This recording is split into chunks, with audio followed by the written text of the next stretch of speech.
So welcome to my channel Rekha Datta English classes.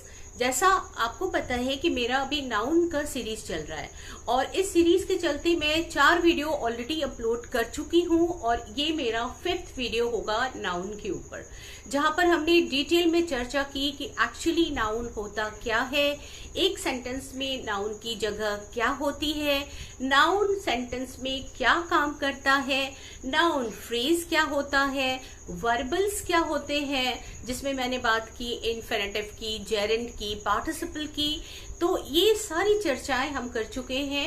इस video को click करने से पहले आप पिछले वीडियोस को पहले देखिएगा और उसके बाद इस वीडियो पर आइएगा, जहां पर आज हम मेनली फोकस करेंगे नाउन क्लॉज के ऊपर।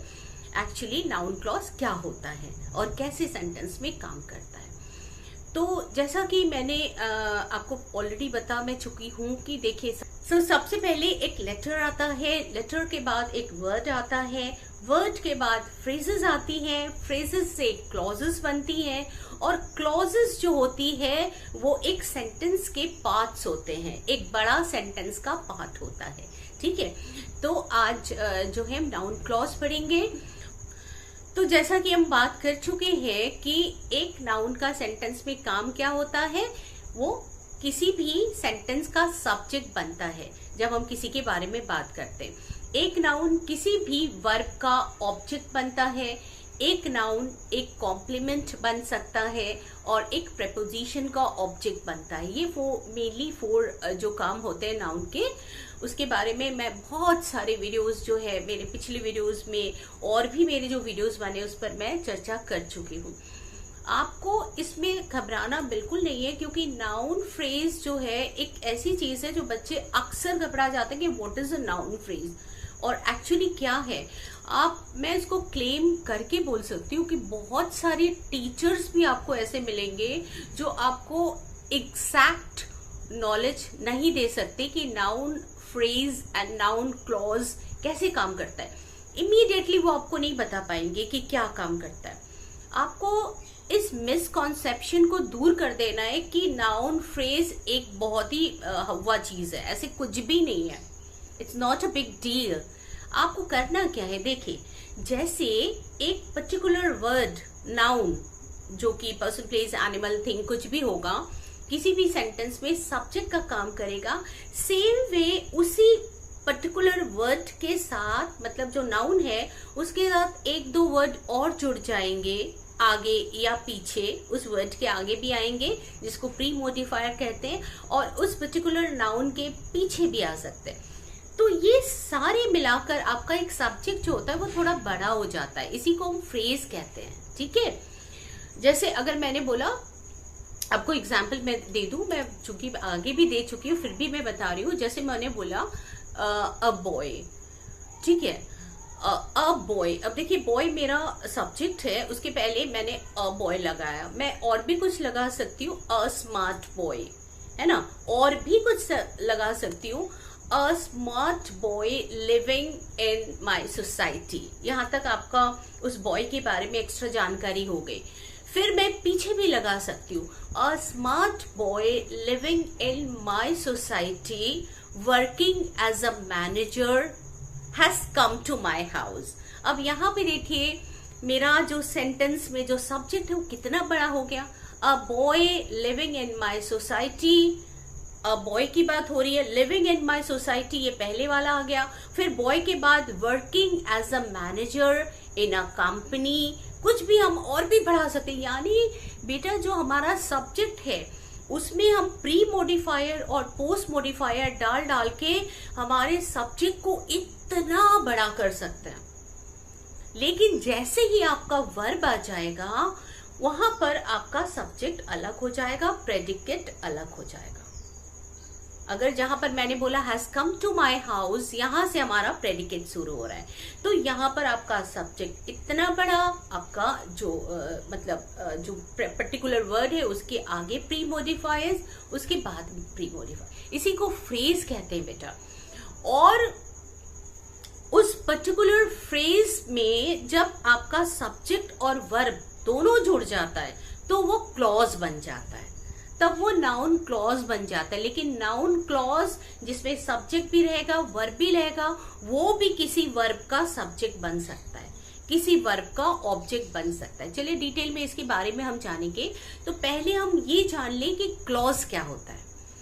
मैंने आपको पहले भी बताया कि फ्रेज वो चीज होती है जिसमें कोई भी वर्ब नहीं होता, और चूंकि वर्ब नहीं होता तो उसको करने वाला भी नहीं होता, यानी कोई सब्जेक्ट और वर्ब नहीं होता।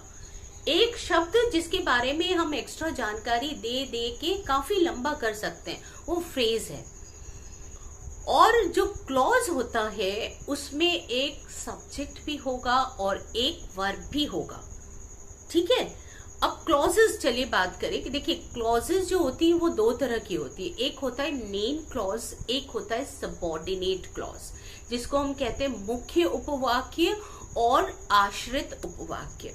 तो एक मेन क्लॉज अपनी पूरी मीनिंग देता है, हमें उसकी जो है मतलब क्लियर सा एक अंदाज हो जाता है। और जो सबऑर्डिनेट क्लॉज होता है वो उसमें सब्जेक्ट और वर्ब तो मेन क्लॉज और सबऑर्डिनेट क्लॉज दोनों में होता है, लेकिन सबऑर्डिनेट क्लॉज जो होता है वो जब तक न मेन क्लॉज के साथ जुड़ जाए हमें पूरी मीनिंग नहीं मिल पाती। अब देखिए जैसे मैंने बोला, after he goes away, when he entered my room, as he came to me, which was very fantastic. अब ये सारी चीजें जो मैं बता रही हूँ हाफ सेंटेंसेस है। हाफ सेंटेंस का मतलब है कि हमें क्लियर मीनिंग नहीं मिल रहा है। मैंने बोला as he entered my room, जैसे ही वो मेरे कमरे में घुसा, उसके बाद हमारा सेंटेंस पूरा नहीं है, क्योंकि ये सबऑर्डिनेट क्लॉज है, आश्रित उपवाक्य है, और हमें एक मेन क्लॉज की जरूरत पड़ती है। उस मेन क्लॉज के साथ जब आश्रित उपवाक्य जुड़ जाता है तब पूरी मीनिंग देने लगता है। जैसे मैंने अगर इस सेंटेंस को पूरा किया, as he entered my room I could see him, या as he entered my room I could see his face. ये देखिए अब पूरा सेंटेंस बन गया। जैसे ही वो मेरे कमरे में घुसा मैं उसका चेहरा मैं देख पाई, है ना। तो इसी को कहते हैं बेटा कॉम्प्लेक्स सेंटेंस। ये ही कॉम्प्लेक्स सेंटेंस होता है। और कॉम्प्लेक्स सेंटेंस क्या होता है? जिसमें एक या एक से ज्यादा सबऑर्डिनेट क्लॉजेस होती हैं और एक मेन क्लॉज होता है, ठीक है। अच्छा, अब कभी कभी क्या होता है कि जो मेन क्लॉज होती है वो दोनों तरह बराबर रहती है, यानी मेन क्लॉज किसी के ऊपर डिपेंड नहीं करता, वो हमको मालूम है। तो दो मेन क्लॉजेस एक कोऑर्डिनेटिंग कंजंक्शन से जुड़ा होता है, और जब वो जुड़ जाता है तो ये क्या बन जाता है? ये कंपाउंड सेंटेंस बन जाता है। अब इसका मतलब है कि कोई भी क्लॉज एक दूसरे के ऊपर आश्रित नहीं है, एकदम क्लियर मीनिंग होता है, सिर्फ वो जुड़ा होता है कोऑर्डिनेटिंग कंजंक्शन से। जैसे मैंने बोला, there is a huge mall in my locality, there's a huge mall in my locality, but I did not go there। अब यहाँ पे देखिए बट से जुड़ा है, there is a huge mall in my locality, but I did not go there। अब एक चीज नोटिस किया होगा, पहले वाले क्लॉज में सब्जेक्ट वर्ब, दूसरे वाले क्लॉज में भी सब्जेक्ट वर्ब, है ना, सिर्फ बट कंजंक्शन से जुड़ा हुआ है। तो ये आपका कंपाउंड सेंटेंस हो गया, ठीक है। तो अभी हम क्लॉज की बात कर रहे हैं। तो क्लॉजेस जो होती है, एक चीज आप ध्यान रखिए कि जितनी एक बड़ा जितने भी सेंटेंसेस है, जितने वर्ब हो गए उतनी क्लॉजेस होती है। तो क्लॉज पहचानने का तरीका क्या है? पहले आप किसी बहुत बड़ा सेंटेंस आपके पास है तो उस बड़े सेंटेंस में आप पहले वर्ब को छांटिए। जैसे ही आपको पता चलेगा मे बी कि 4 वर्ब है आपके उस सेंटेंस में, तो समझ लीजिए 4 ही आपके क्लॉजेस बन गए, या 5 वर्ब है तो 5 क्लॉजेस बन गए। लेकिन आपको अब ये देखना है कि उनमें से कौन सा मेन क्लॉज है और कौन सा सबऑर्डिनेट क्लॉज है। सबऑर्डिनेट क्लॉज पहचानने का तरीका ये है कि सबऑर्डिनेट क्लॉज हमेशा सबऑर्डिनेटिंग कंजंक्शन से शुरू होता है और उसके बाद सब्जेक्ट, उसके बाद वर्ब होता है। तो जैसे ही आप सबऑर्डिनेटिंग कंजंक्शन देख पाएंगे, आप समझ लीजिएगा यहां से हमारा सबऑर्डिनेटिंग क्लॉज शुरू होता है।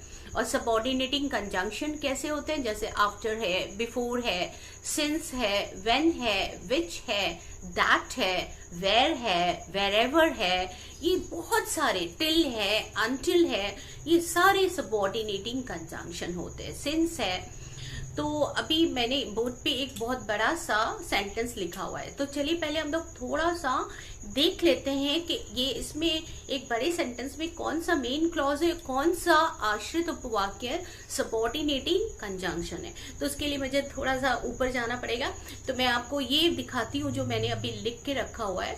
इसको जानने के बाद हम वापस आएंगे और वापस हम डिस्कस करेंगे कि सबऑर्डिनेटिंग जो आपका क्लॉजेस होती है वो कितने प्रकार की होती है, क्योंकि चूंकि हम बात करने वाले आज नाउन क्लॉज की। ओके, तो उम्मीद है आपको पूरा बोर्ड दिख रहा है अच्छे से।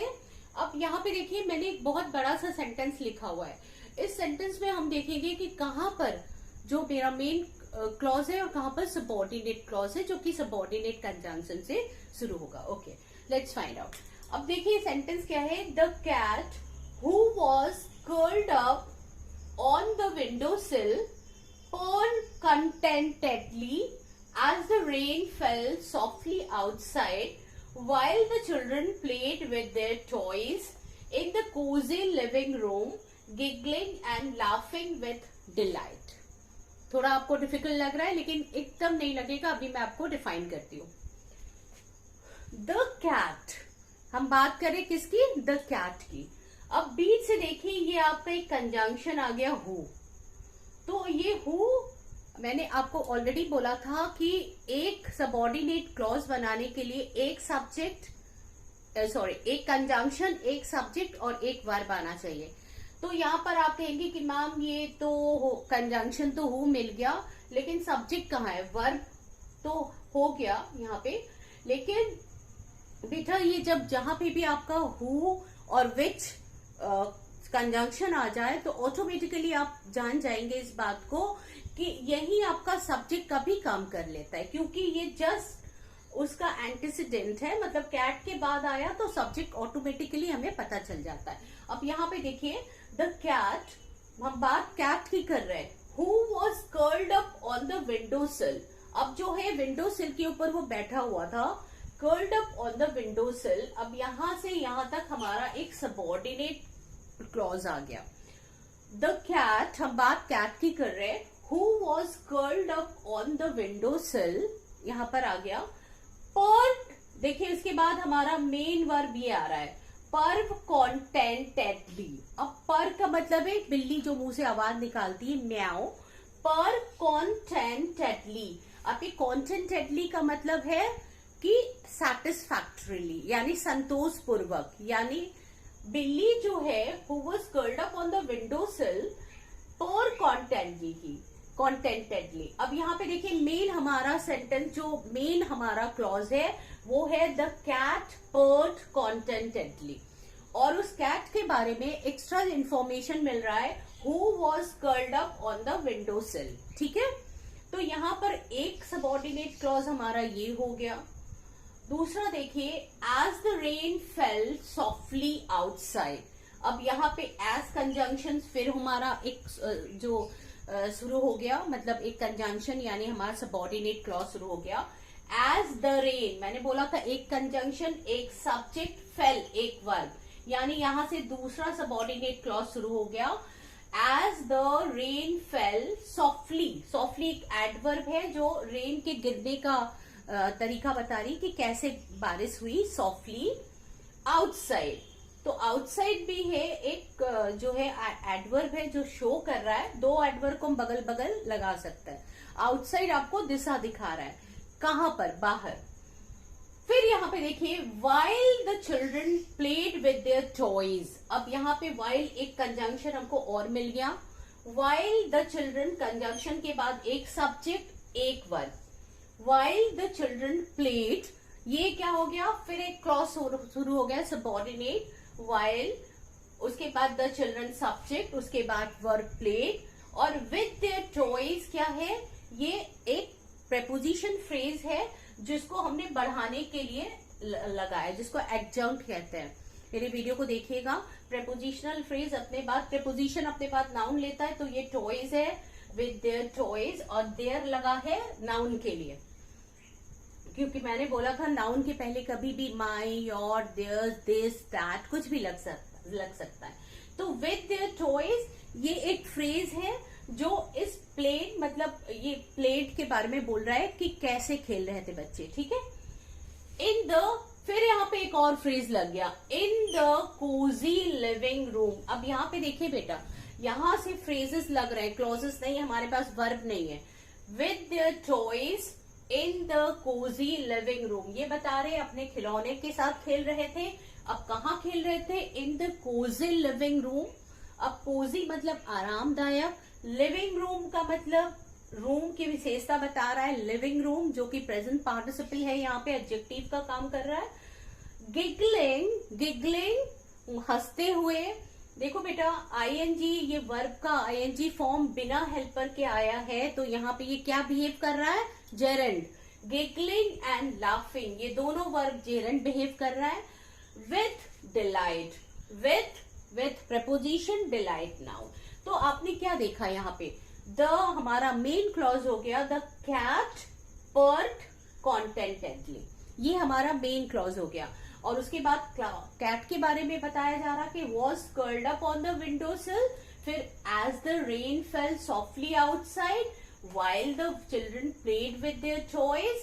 अब यहां से in the cozy living room, giggling and laughing with delight, ये सारे phrases हैं।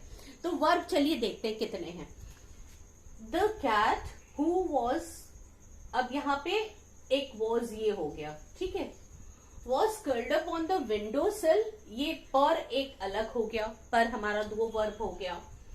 As the rain fell, fell हमारा तीसरा वर्ब हो गया। Softly outside while the children played हमारा चौथा हो गया। With their toys in the cozy, giggling and laughing with delight, यानी हमारे पास 4 वर्ब है। अब 4 वर्ब में एक हमारा मेन क्लॉज है और 3 हमारे सबऑर्डिनेटिंग क्लॉजेस है ना। तो ये पहचानने का तरीका है। चलिए फिर वापस चलते हैं।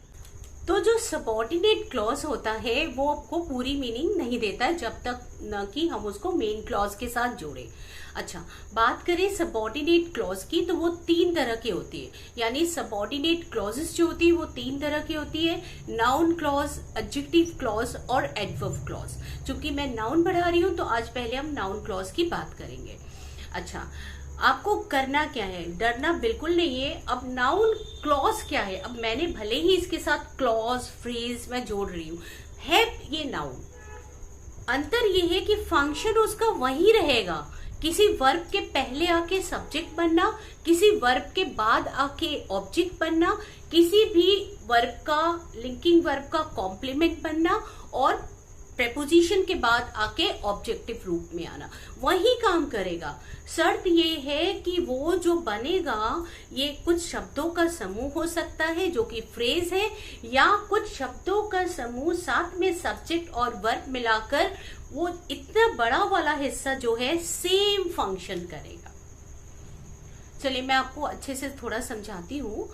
अब देखिए बोर्ड पे यहाँ पे मैंने क्या लिखा है, ये देखिए बोर्ड पे हम ध्यान देते हैं। तो मैंने यहाँ लिखा है अ ब्यूटिफुली, देखिए मेरा कैमरा यहाँ तक आ रहा है कि नहीं, हाँ ठीक है। मैंने लिखा अ beautifully decorated red shining car. हम बात किसकी कर रहे हैं? कार की, ठीक है। कार की बात करें जो हमारा एक वर्ड है, ठीक है। एक वर्ड यानी नाउन है। तो अब इस एक वर्ड से हम सब्जेक्ट बना सकते हैं, है ना। जैसे मैंने कहा the car is very expensive, the car is so beautiful. तो कार हमारा अकेला वर्ड सब्जेक्ट की तरह आ रहा है। उस कार के पहले कुछ प्री मोडिफायर्स जुड़ गए। अब ये कार की विशेषता बताने लगे। ये सारी चीजें क्या बता रहा है पहले देखिए ध्यान से। अ आया है कार के लिए, जैसे मैंने बोला था कि कॉमन नाउन के पहले एक आर्टिकल लगता है, अ आया है। अब ब्यूटीफुली यानी सुंदर ढंग से, ये एडवर्ब का काम कर रहा है। डेकोरेटेड यानी सजा हुआ। आपको पता है मैंने को बोला था कि V3 जो होता है जब बिना हेल्पर के आए तो वो एडजेक्टिव का काम करने लगता है। सेम वे V4 भी वही करता है जब वो बिना हेल्पर के आए। तो अब ब्यूटीफुली डेकोरेटेड आपका एडजेक्टिव है। रेड, रेड आपका एडजेक्टिव ऑलरेडी है। शाइनिंग कार, अब शाइनिंग क्या है, बिना हेल्पर के आया है बेटा, तो ये आपका कार के पहले आया तो प्रेजेंट पार्टिसिपल यानी एडजेक्टिव बिहेव कर रहा है। तो हमारे पास क्या हो गया, एक आर्टिकल जो कि कार के लिए आया है। ब्यूटीफुली, ब्यूटीफुली इस पूरे डेकोरेटेड, रेड और शाइनिंग यानी एडजेक्टिव, 3 एडजेक्टिव के पहले एक एडवर्ब आया है। तो ब्यूटीफुली डेकोरेटेड ये भी एडजेक्टिव है। रेड ऑलरेडी आपको पता है कि कलर का नाम एडजेक्टिव होता है। शाइनिंग यानी चमकता हुआ गाड़ी। लेकिन इस पूरे हिस्से में भी इस कार की विशेषता बता रहा है, लेकिन कोई भी वर्ब नहीं है, तो ये एक फ्रेज हो गया। अब beautifully decorated red shining car, ये हमारे किसी भी सेंटेंस में सब्जेक्ट बन सकता है। मैं कह सकती हूं कि a beautifully decorated red shining car is mine. अब यहाँ पे इज माइन अगर मैंने जोड़ दिया तो ये पूरा का पूरा सब्जेक्ट बन गया, है ना। अब इसके पहले अगर मैंने कोई सब्जेक्ट जोड़ा तो सब्जेक्ट और वर्ब अगर आ गया तो मैं कह सकती हूँ आई बॉट, देखो I subject, bought verb, I bought a beautifully decorated red shining car, ये भी हो सकता है। तो फ्रेज जब आप सब्जेक्ट और वर्ब जोड़ देंगे तो क्लॉज बन जाता है। अब यहाँ पे देखिए, यहाँ पे मैंने क्या किया, मैंने एक सब्जेक्ट और एक वर्ब जोड़ दिया। आई विल बाय, आपको पता है आई सब्जेक्ट जो प्रोनाउन है, विल आपका हेल्पिंग वर्ब, बाय आपका main verb. I will bye यहां तक मैंने सिर्फ जोड़ा है, आई विल बाय यहां तक मैंने जोड़ा है। और सेम मेरा वही वाला चीज है, अ beautifully decorated red shining car, तो ये पूरी चीज वही है। ये क्लॉज बन गया क्योंकि इसमें मैंने सब्जेक्ट और वर्ब दोनों जोड़ दिया, तो ये क्लॉज बन गया, ऊपर वाला आपका फ्रेज ही रहा। लेकिन अब ये जो है प्रश्न ये उठता है कि इसको हम कैसे नाउन क्लॉज बनाएं। तो नाउन क्लॉज बनाने के लिए इसके पहले मैं एक कंजंक्शन भी तो लगाऊंगी ना, तो मैंने लगा दिया that, that I will buy a beautifully decorated red shining car. अब यहाँ पे मैंने दैट जोड़ दिया, ठीक है, that I will buy a beautifully decorated red shining car. फिर भी हमें पूरी मीनिंग नहीं मिल रही है, ये भले ही एक फ्रेज क्लॉज बन गया। क्लॉज बनने के लिए आपके पास कंजंक्शन होना चाहिए, सब्जेक्ट होना चाहिए, वर्ब होना चाहिए। तो ये क्लॉज बन गया कि मैं एक लाल रंग की सुंदर ढंग से सजी हुई लाल रंग की शाइनिंग कार खरीदूंगी, कि मैं एक लाल रंग की कार खरीदूंगी जो सुंदर ढंग से सजी हुई और शाइनिंग हो, ठीक है। लेकिन यहाँ पे भी कि मैं बात कर रही हूं कि मैं लाल रंग की एक सुंदर सी डेकोरेटेड कार खरीदूंगी, अगर मैं बोलती हूँ तो फिर ये अधूरा सा रहता है कि मैं, तो यहाँ पे मुझे एक मेन क्लॉज जोड़ना पड़ेगा। मेन क्लॉज में अगर मैंने जोड़ा सब्जेक्ट और वर्ब, ही सेड मैंने जोड़ दिया, he said that, sorry he said की तरह मैं आई सेड कर दे रही हूँ। I said that I will buy a beautifully decorated red shining car. तो हमारा ये that I will buy a beautifully decorated red shining car एक क्लॉज था जो कि सबऑर्डिनेट क्लॉज था, और उसके पहले अगर मैंने I said जोड़ दिया। अब इसको मैं थोड़ा सा आपको करके दिखा रही हूँ मिटा के। अब देखिए यहाँ पे अगर मैंने फ्रेज लिखा है ना, फ्रेज हो गया a beautifully decorated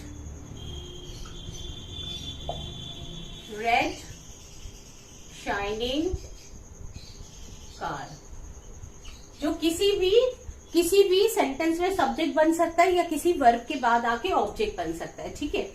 a beautifully decorated red shining car. अब मैंने क्या किया, ये एक फ्रेज है, इसको क्लॉज बनाऊंगी। क्लॉज अगर सबऑर्डिनेट बनाऊंगी तो मुझे चाहिए एक कंजंक्शन, एक सब्जेक्ट, एक वर्ब। तो मैंने लिखा that I will buy a beautifully decorated red shining car, ये मैंने लिख दिया। लेकिन फिर भी ये हमें पूरी मीनिंग नहीं दे रही है। ये सबऑर्डिनेट क्लॉज तो बन गए जिसपे एक कंजंक्शन, एक सब्जेक्ट, एक वर्ब आ गया आपका, लेकिन फिर भी हमें पूरी मीनिंग नहीं दे रही। अब हमने इसमें मेन क्लॉज के साथ जोड़ा। मैंने बोला आई सेड, ये मेन क्लॉज है मेरा। I said that I will buy a beautifully decorated red shining card. अब ये आपका एक कॉम्प्लेक्स सेंटेंस बन गया और ये वाला हिस्सा जो है ये नाउन क्लॉज बन गया। कैसे नाउन क्लॉज बन गया बेटा? क्योंकि आई सेड, मेन क्लॉज में आपको पूछना है क्या? जैसे आपको पता है कि ट्रांजिटिव वर्ब में हम क्या करते हैं भाई, ट्रांजिटिव वर्ब में हम वर्ब से क्वेश्चन पूछते हैं क्या? अगर मैंने बोला टॉम किल्ड तो क्वेश्चन आता है व्हाट, तो उसके उत्तर में जो वर्ड आएगा वही ऑब्जेक्ट होगा। सेम वे मेन क्लॉज में मैंने पूछा आई सेड व्हाट, तो उत्तर आएगा that I will buy a beautifully decorated red shining card. ठीक है, इसको मैं आगे भी लिख सकती हूँ। I said to my mother that I will buy a beautifully decorated red shining card. लेकिन यहाँ पे एक चीज देखना है, नाउन क्लॉज क्या है? जब आप मेन क्लॉज में आए हुए वर्ब से व्हाट पूछेंगे, क्या और किसे, उसके उत्तर में आपको जो भी लंबा सा मिलेगा वर्ड वो आपका नाउन क्लॉज है, जिसमें आपका सब्जेक्ट और वर्ब दोनों हो। ठीक है, यानी यहाँ पे ये काम क्या कर रहा है? इस सेड का ऑब्जेक्ट बना हुआ है। अच्छा, एक और चीज मैं आपको बताना चाहती हूँ कि ये पूरा जो हिस्सा है, जो नाउन क्लॉज का हिस्सा है, इसको हम समथिंग में कंडेंस कर सकते हैं, क्योंकि आपको पता है नाउन की जगह प्रोनाउन लेता है। तो यहाँ पर समथिंग क्या है? एक प्रोनाउन है। तो किसी ने पूछा I said what, I said something, ये पूरा का पूरा भाग समथिंग में संक्षिप्त कर दिया मैंने। आई सेड समथिंग, ये पूरा हिस्सा आपका आ गया संक्षिप्त समथिंग में। तो किसी ने पूछा क्या क्या बताओ, क्या चीज है, मतलब क्या चीज? तो मैंने बोला I said that I will buy a red beautifully decorated red shining card. तो हमारा ये हो गया। मैं ये भी कह सकती हूँ आई सेड समथिंग, मैंने कुछ कहा। वे कुछ क्या है? कुछ यही तो चीज है जो नाउन क्लॉज है यहाँ पे। तो याद रखिए कि नाउन क्लॉज ये वाला हिस्सा जो है आपका सब्जेक्ट की जगह भी आ सकता है और ये वाला हिस्सा आपका ऑब्जेक्ट की जगह भी आ सकता है। मैंने यहाँ पे आपको ऑब्जेक्ट की तरह समझाया। अब मैं क्या करूंगी कि इधर वाला हिस्सा मिटा देती हूँ। ठीक है, अब इधर वाला हिस्सा मिटा दूंगी। तो एक मिनट रुकिए। हाँ, तो इधर वाला हिस्सा अगर मैं मिटा दूंगी तो मेरा क्लॉज क्या बनेगा? यहां तक बना है मेरा clause, that I will buy a beautifully decorated red signing card। अगर मैं इसको सब्जेक्ट के तौर पे लूंगी तो फिर इसके बाद मुझे वर्ब जोड़ना पड़ेगा, है ना?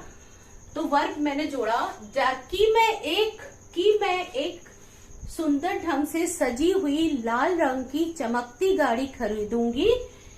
That I will buy a beautifully decorated red signing card is my dream। अब यहाँ पे देखिए ये मेरा सपना है। अब इज माई ड्रीम क्या सपना है? डैट, ये देखिए मेन क्लॉज है इज माई ड्रीम। यहाँ पे जो है आपका इज माई ड्रीम आपका मेन क्लॉज है। और यहाँ पे आप कहेंगे कि मैम यहाँ पे मेन क्लॉज का सब्जेक्ट कहाँ पे है? तो ये ही आपका सब्जेक्ट का काम कर रहा है, दिस इज माई ड्रीम। तो ये the that I will buy a beautifully decorated red shining card is my dream. अब यहाँ पे जो है इसका ये सब्जेक्ट बन गया। ठीक है, it is my dream, actually it is my dream that I will. बेटा इट यहाँ पे जो है ये हिडन है, क्योंकि जब हम सब्जेक्ट को बाद में रखते हैं तो इट की जरूरत नहीं पड़ती, सब्जेक्ट तो हमारा ऑलरेडी यहाँ पे है। तो that I will buy a beautifully decorated red shining card is my dream. That I will buy a beautifully decorated red shining car is my dream forever. Is my dream forever. तो मेरे कहने का मतलब है कि ये जो clause वाला हिस्सा है ये आपका इस वर्ब का सब्जेक्ट भी बन सकता है। और अभी जो मैंने आपको दिखाया था I said that I will buy a beautifully decorated red signing car, वो सेड का ऑब्जेक्ट भी बन सकता है। किसी भी हालत में हमारा ये पूरा का पूरा हिस्सा जो है समथिंग में आ जाना चाहिए। यानी something is my dream. What is your dream? Something is my dream. So अभी किसी ने इंसिस्ट किया क्या ड्रीम है, तब मैं बताऊंगी that I will buy a beautifully decorated red signing car. या किसी ने बोला आई सेड समथिंग, ये मैं ऑब्जेक्ट की तरह बोल रही हूँ। किसी ने पूछा आई सेड समथिंग, व्हाट। किसी ने पूछा व्हाट डिड यू से, क्या बोला, व्हाट यू सेड। तो मैंने बोला that I will buy a beautifully decorated red signing car. ठीक है, तो इस तरह से जो आपका नाउन क्लॉज होगा उसको हम समथिंग में चेंज कर सकते हैं। और कभी कभी हम सब्जेक्ट को भी समवन में चेंज कर सकते हैं। अभी हम देखिए हम कैसे करते हैं। अच्छा, अब देखिए यहाँ पे मैंने एक बड़ा सा सेंटेंस लिखा है।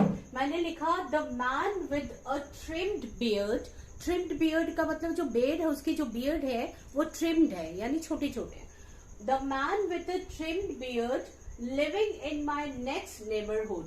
अब यहाँ पे living in my, the man की विशेषता बता रहा है कि living in the next neighbourhood. याद रखो ये लिविंग वर्ब के फर्स्ट फॉर्म में आईएनजी बिना हेल्पिंग के आया है। ये पार्टिसिपल बिहेव कर रहा है, participle phrase. Living in my next neighbourhood जो कि इस मैन की विशेषता बता रहा है, इसीलिए पार्टिसिपल फ्रेज है। The man with a trimmed beard. अब इस मैन की विशेषता क्या है कि विद अ ट्रिम्ड बियर्ड, ये एक प्रेपोजिशनल फ्रेज है जो इस मैन की विशेषता बता रहा है।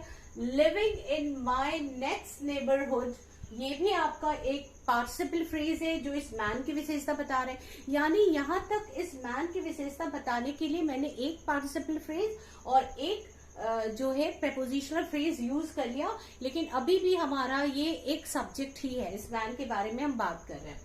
अब यहां से आपका वर्ब इंट्रोड्यूस हो रहा है। विल बाय, खरीदेगा। अब यहाँ पे अगर मैं इतने सारी जानकारी ना दूं तो सिर्फ हो जाएगा द मैन विल बाय। लेकिन कौन सा आदमी? छोटे छोटे दाढ़ी वाला और मेरे नेक्स्ट नेबरहुड में रहने वाला आदमी। तो मैंने यहाँ पे ये इतना जो मैन का डिस्क्रिप्शन दिया है उसको मैं समवन में जो है उसको कंडेंस कर सकती हूँ, यानी छोटा कर सकती हूँ। किसकी बात कर रही हूँ मैं? समवन, कोई। अब कोई कौन हो गया? कोई विल बाय, माना समवन विल बाय, कोई खरीदेगा।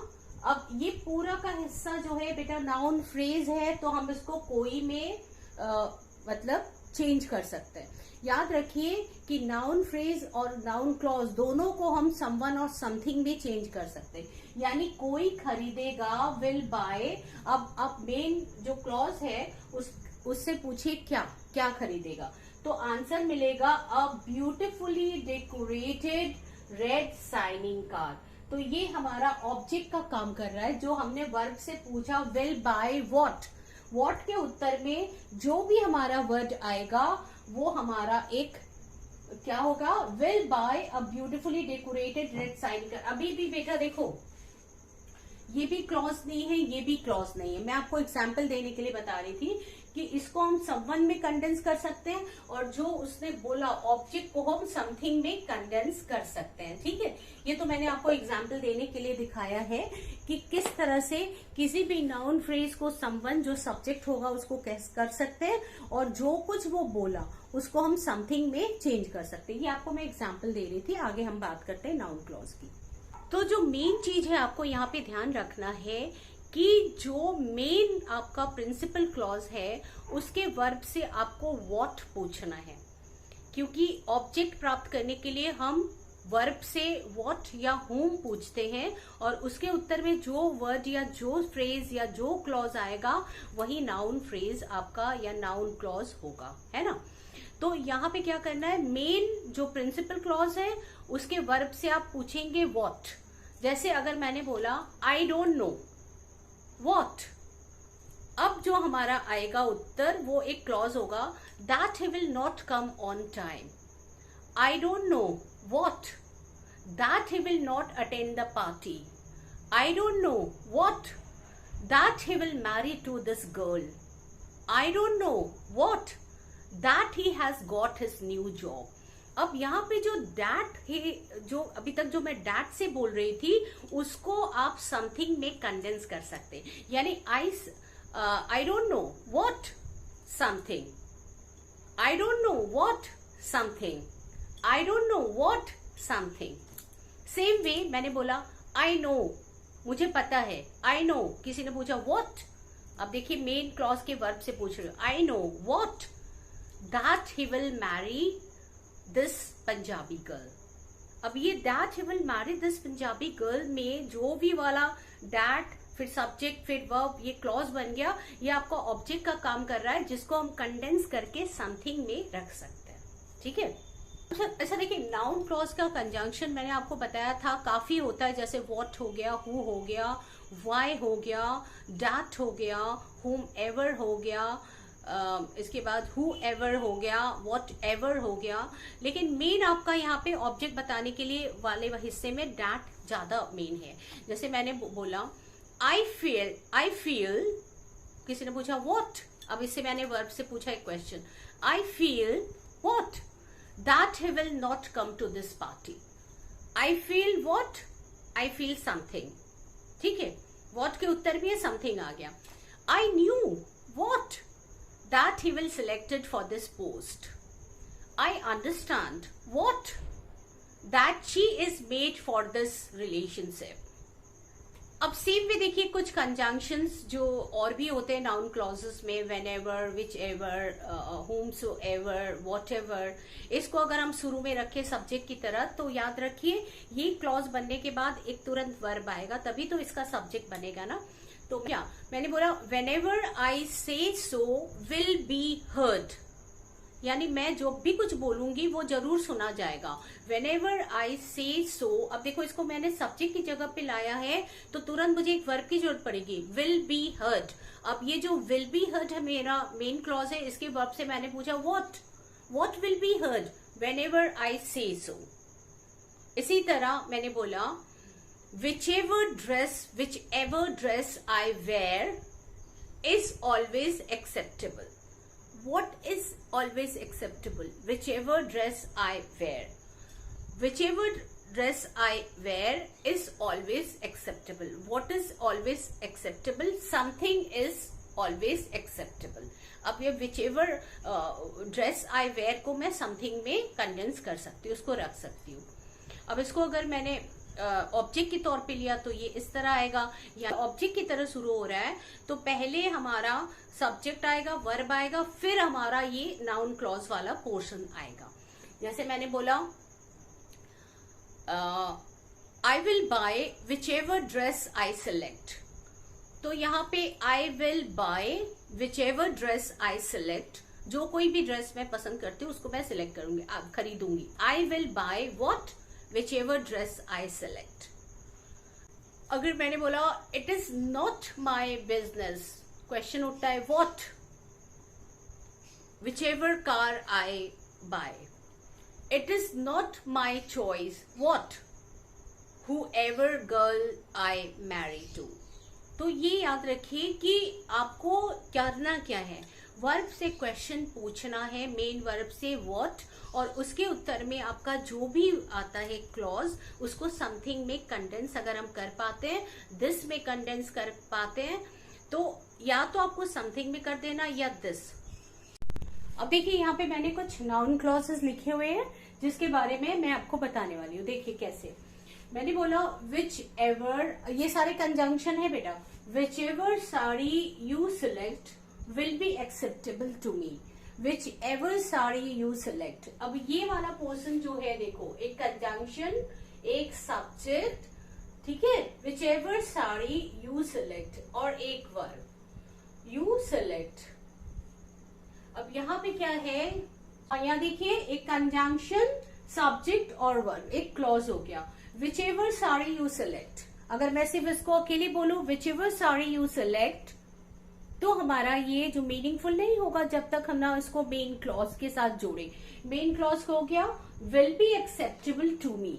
अब यहाँ पे वर्ब से शुरू हो रहा है बेटा, चूंकि हमारा जब क्लॉज पहले आ जाता है और वर्ब बाद में आता है, तो ये चूंकि पैसिव वॉइस में है तो ये वाला जो सब्जेक्ट है वो अंडरस्टूड है, यानी ये क्लॉज खुद ही सब्जेक्ट का काम कर रहा है, इसीलिए वर्ब से शुरू हो रहा है। तो यहाँ पे whichever sari you select will be acceptable to me, यहाँ पे चूंकि क्लॉज को मैंने पहले रखा हुआ है तो ये पूरा सब्जेक्ट बिहेव कर रहा है और यहाँ से ये वर्ब हो रहा है। तो वर्ब से मैं एक क्वेश्चन पूछूंगी, will be acceptable to me, what will be acceptable to me, what it will be acceptable to me, what whichever sari you select। तो आपको करना है मेन क्लॉज में what पूछना है, उसके उत्तर में अगर रिप्लाई आ रहा है और वो कंडेंस हो रहा है समथिंग में, दिस में, तो समझ लीजिए कि ये जो है आपका नाउन क्लॉज है।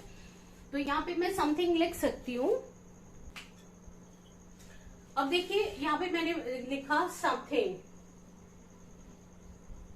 या दिस, अब क्या हो गया, दैट भी हो सकता है कि that will be acceptable to me, what whichever sari you select, something will be acceptable to me, what whichever sari you select, this will be acceptable to me, something will be acceptable to me, it will be acceptable to me. तो याद रखिए कि ये noun की जगह हम pronoun use करते हैं, तो इतना जो नाउन क्लॉज जो सब्जेक्ट का काम कर रहा है ये आपके कंडेंस होके समथिंग और दिस, दैट, इट, अगर इसमें कंडेंस हो जाता है, छोटा हो जाता है, तो समझ लीजिए नाउन फ्रेज है और आपको क्या करना, सॉरी नाउन क्लॉज है और आपको मेन वर्ब में व्हाट पूछना है। व्हाट के उत्तर में अगर आपका प्रश्न आ रहा है और वो समथिंग, दिस, दैट, इट में कंडेंस हो रहा है तो वो नाउन क्लॉज है।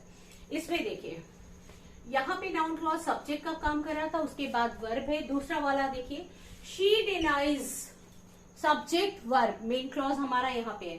यहाँ पे पूछिए व्हाट, शी डिनाइज, उसने मना कर दिया, वो मना करती है क्या, व्हेनेवर आई प्रपोज हर, जब कभी भी मैं उसको प्रपोज करता हूँ वो मना कर देती है। ये हमारा एक जो है नाउन क्लॉज हो गया, इस डिनाइज का ऑब्जेक्ट हो गया। She denies what, she denies whenever I propose her, she denies something, she denies it, she denies that, she denies this. ठीक है, आगे देखो, आई डोंट अंडरस्टैंड, ये हमारा मेन क्लॉज। अब इसमें मैंने पूछा what do you understand. Noun clause पहचानने का तरीका ही है कि वर्ब में अगर व्हाट या whom आए, उसके उत्तर में जब आपका कोई भी एक शब्द, शब्दों का समूह या शब्दों का समूह विद सब्जेक्ट एंड वर्ब आए, समझ लीजिए वो आपका ऑब्जेक्ट है। I don't understand what the reason why, I don't understand the reason, यहां तक है हमारा। I don't understand the reason, या द रीजन को चलो काट देती हूँ क्योंकि यहाँ पे जो है एडजेक्टिव क्लॉज बना रहा है। आई डोंट अंडरस्टैंड, पूछिए what, why he failed, I do not understand, question आया व्हाट, एक क्लॉज बन गया conjunction subject verb, why he failed, I don't understand what, why he failed, I don't understand what, something, I don't understand what this, I don't want understand what it, ठीक है, I don't understand what that, it is not my, यहाँ पे छूट गया है, it is not my business, what is not your business, it is not my business, what, whomever you marry, it is not my business, what, whomever you marry। अब यहाँ पे ये noun clause है जो एक कंजंक्शन सब्जेक्ट और verb से शुरू हो रहा है। यहाँ पे इसको भी मैं कंडेंस कर सकती हूँ, it is not my business what this, it is not my business what it, that, something. She will agree to, she will agree to, preposition, main clause में प्रेपोजिशन, प्रेपोजिशन का ऑब्जेक्ट हो गया whatever I say, मैं जो कुछ भी कहती हूँ। she will agree to, वो है सहमत होगी, whatever I say, she will agree to what, whatever I say, ये हो गया आपका noun clause. she will agree to something, she will agree to that, she will agree to it, she will agree to this। Your big problem is, हमारा subject ये है, तुम्हारा सबसे बड़ी समस्या है। अब ये है क्या हो गया, देखो ये लिंकिंग वर्ब है। नाउन क्या करता है, लिंकिंग वर्ब का कॉम्प्लीमेंट बनता है, तो इधर वाला हिस्सा नाउन क्लॉज है जो इस वर्ब का कॉम्प्लीमेंट बना है। Your big problem is what, that you don't listen to anyone. Your big problem is this, your big problem is it, your big problem is that, your big problem is something, ठीक है, that you don't listen to anyone। तो आपको उम्मीद है कि noun phrase आ गया। चलिए कुछ और एग्जाम्पल सुनिए। इसी तरह से हम कह सकते हैं we will never tell anyone what। अब इसमें मैंने we will never tell anyone, question आता है, मेन वर्ब में what पूछा, उत्तर आया that I will be given the first prize। We will नहीं, ये सही नहीं बैठ रहा, दूसरा देख रहे हैं। We will never tell anyone. अब इसमें अगर मुझे एक खाली फ्रेज जोड़ना हुआ तो मैं बोलूंगी योर सीक्रेट, ये फ्रेज हो गया, लेकिन मुझे एक क्लॉज जोड़ना है, तो we will never tell anyone that you have a secret, कि तुम्हारे पास एक सीक्रेट है। We will never tell animal, we will never tell anyone what you feel about me। We will never tell anyone that you came last in the race। I will never tell anyone that you want to marry to me। ठीक है, same way मैंने पूछा I don't know, question आया what, I don't know that I don't know whether you will come to the party or not। I don't know if he will be selected or not। अब I don't know what something, I don't know what this, इस पर हम noun clause को something this that में जो है condense कर लेंगे, छोटा कर लेंगे, तो हमको पता चलेगा कि यही जो है नाउन क्लॉज है, क्योंकि प्रोनाउन हमेशा नाउन की जगह लेती है। अब मैंने बोला do you know what, question आता है do you know why she did not mention about her, do you know who she is going to marry to, do you know what will be her next plan, do you know whatever dress she is going to wear for the party, या which dress she is going to wear for the party। ये सारे के सारे आपके noun clause होंगे, क्योंकि बेटा यहाँ पे ये मैटर नहीं कर रहा है कि यहाँ पे which है या that है या whomever या whomsoever, ये हमारा यहाँ पे मीनिंग नहीं बैठ रहा। हमारा जो मेन पर्पस है देखना कि यहाँ पे ये वर्ब का ऑब्जेक्ट बन रहा है कि नहीं। डू यू नो, यहाँ पे क्वेश्चन पूछा, जब उत्तर मिला क्या के उत्तर में ये सारे आ रहे हैं। Do you know that she is the same girl who has been given the prize. तो यहाँ पे एक चीज याद रखिए कि जो उत्तर में आएगा वो समथिंग में या दिस दैट इट में चेंज हो जाएगा। Do you no this, do you know what something, do you know what this, do you know what it और दैट। तो ये हो गया नाउन क्लॉज पहचानने का तरीका। सो आप हमेशा क्वेश्चन पूछेंगे व्हाट मेन वर्ब से, और हमेशा आपका जो आंसर होगा वो समथिंग दिस दैट में चेंज हो जाएगा। सो समथिंग को हम पहले भी ला सकते हैं, वर्ब के बाद भी ला सकते हैं। जैसे हमने बोला that she will come late is not my concern. अब that she will come late subject की जगह आया है तो मैं यहाँ पे समथिंग रख सकती हूँ। Something is not my concern, या why she decided to marry is not my concern, something is not my concern. तो उम्मीद है आपको नाउन क्लॉज वाली चीजें अच्छी से समझ में आ गया होगा, और नेक्स्ट वीडियो में मैं आपको रिड्यूस नाउन क्लॉज के बारे में बताने वाली हूँ। ठीक है, thank you so much for watching my videos. Please मुझे लाइक करिए, शेयर करिए, और हो सके तो कमेंट भी जरूर करिएगा आपको मेरा वीडियो कैसा लगता है। Thank you so much.